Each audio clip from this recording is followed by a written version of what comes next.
The place that we're at right now is El Capote, which is also where the church is and the cemetery.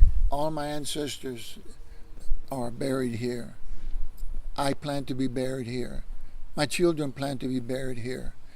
The Jackson Ranch is highlighted on our Rio Grande Valley Civil War Trail as one of the sites that was very active during the Civil War era here along the Rio Grande River. With the church being south of the wall, with the unfortunate poor people who are looking for a better life or trying to get to the United States. But, this is something that is happening that we really can't control. The Eli Jackson Cemetery will be immediately affected by that because that cemetery butts up against the levee.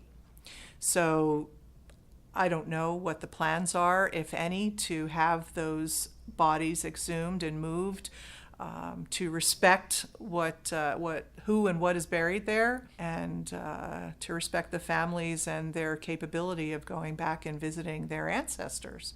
The Jackson Ranch was a stop on the Underground Railroad where runaway or fugitive slaves would look for as they were trying to get across the border into Mexico.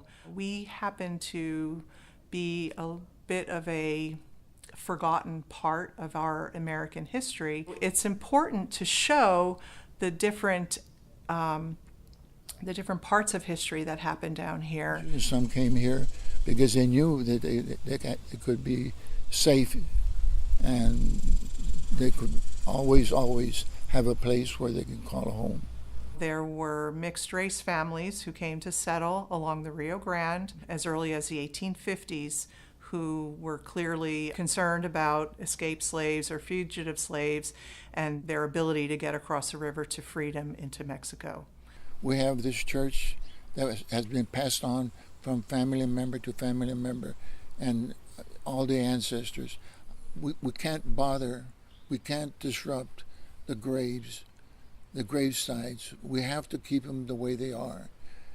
You don't have a historical marker being so important and all of a sudden not be important. All of a sudden they can do whatever they want to do, and they is the government.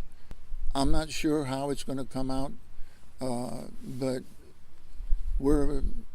I hate to use the word fighting, but we're trying our best to let people know what's happening in our community and what we can do to stop this.